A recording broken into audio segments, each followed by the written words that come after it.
Donc, Christophe Morach. Alors, ce matin, j'ai eu du mal à me lever, comme vous avez pu le constater. Je me suis levé véritablement à 6h40 et j'étais en train de penser à quel halakha j'allais vous faire ce matin.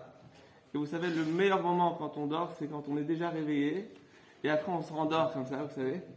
Et du coup, j'étais dans cette période-là, j'étais en train de penser, qu'est-ce que je vais vous faire? Il y en a qui me disent, on arrête il khot avelout, ça y est, baraka. Du coup, je me suis dit, qu'est-ce que je vais faire? Pourtant, il y a encore plein de choses à dire qui sont intéressantes. En tout cas, ce qu'on va faire, c'est qu'on va vous mettre ces vidéos sur YouTube, Bezrat Hashem. C'est intéressant, c'est important de les visionner, de sorte à savoir comment procéder, comment faire. Et pour l'instant, avant de préparer le prochain sujet, on va vous parler, Bezrat Hashem, de Shabbat. Alors, c'est écrit qu'on sait tout ce qu'il y a, ce qu'on appelle Ilchot Nezikin dans la Torah. Dommage et intérêt, une personne qui court dans la rue, d'accord, et qui rentre sur son copain et qui lui casse ses lunettes, il faut qu'elle lui paye ses lunettes, d'accord. Comme il a dit le Ravia, ça dépend combien elles coûtent aujourd'hui. Il faudra lui restituer en fait les lunettes qu'il a perdues. S'il y a pas des lunettes qu'il a cassées, le mec D'accord. Maintenant, ça c'est pareil pour tout objet. Dès qu'on fait un dommage à un ami dans le Reshut Harabim, dans le domaine public, il faut qu'on le rembourse. Maintenant, il y a un jour où lorsqu'on fait un dommage, on est exempté. C'est quand ce jour, la Gemara dit, c'est la veille du Shabbat. La veille du Shabbat, tu es en train de courir dans la rue, tu rentres dans un carrefour et tu rentres sur quelqu'un, tu lui casses ses lunettes, tu lui as fait tomber sa bouteille de vin, elle s'est cassée par terre, tu es exempté de payer sa bouteille de vin. Pourquoi? Parce que la Gemara a dit, la veille du Shabbat, tout le monde est en train de courir dans le Reshut Harabim. C'est-à-dire, en fait, le Reshut Harabim, c'est un domaine qui est public. Ça veut dire qu'il appartient à tout le monde.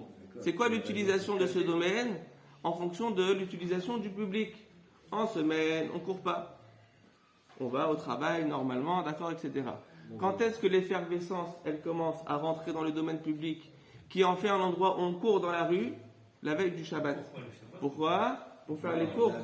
La veille du Shabbat.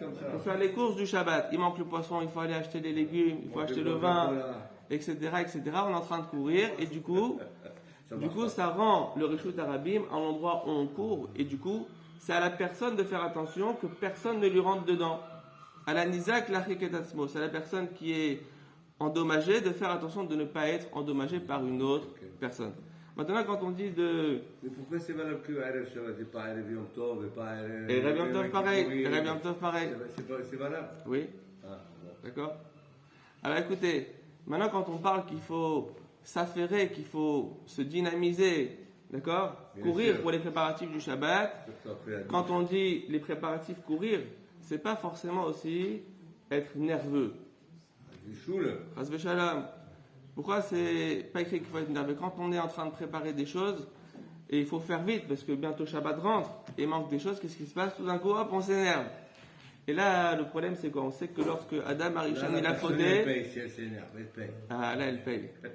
Quand Adam Arishan il a fauté, quel jour c'était? Vendredi, la veille du Shabbat. C'est la raison pour laquelle il dit la veille du Shabbat, le feu, le Yetzer Hara, il est là justement, il veut essayer de t'amener à la faute comme Adam Arishan la veille du Shabbat. D'accord? Donc il faut éviter de s'énerver. Donc il faut faire les choses vite. D'accord? Mais ça ne veut pas dire avec précipitation et s'énerver avec autrui. Maintenant, le Shabbat, pourquoi il faut être mechabed le Shabbat? Pourquoi il faut que le Shabbat, ça soit le plus beau jour de la semaine? Alors, comme on dit, le Shabbat, c'est le Mekor Abraha, c'est la source de la bénédiction. Si on fait un Shabbat qui est de kiff, on respecte Akadosh Baruch Hu, on respecte la famille, on mange bien, etc., et bien ça va donner une bénédiction pour tous les jours de la semaine. Maintenant, quand est-ce que cette beracha de la semaine, elle retombe ici-bas? Quand est-ce qu'elle affluence ici? Quand est-ce qu'elle affluence? Le jour du Shabbat. Comme on dit dans la tefila du matin, Ve'ata mechaye et kulam, utzva shamaim, lecha mishtachavim. Ils disent les mekoubalim, quand est-ce qu'on va faire descendre la bracha pour la semaine? Quand on va dire ces mots, Ve'ata mechaye et kulam, et toi Hachem, tu fais vivre toute la création, et ben du coup on est en train de faire descendre le shofar, l'abondance des cieux, d'accord, dans ce Vaïvaïr David, pour toute la semaine. Alors il y aura qu'on passe un bon Shabbat, un Shabbat de Nechama, et qu'on puisse bien Hachem avoir de de la joie, de l'abondance, de la bonne santé et mériter tout ce qu'il faut. Chazak ou Baruch.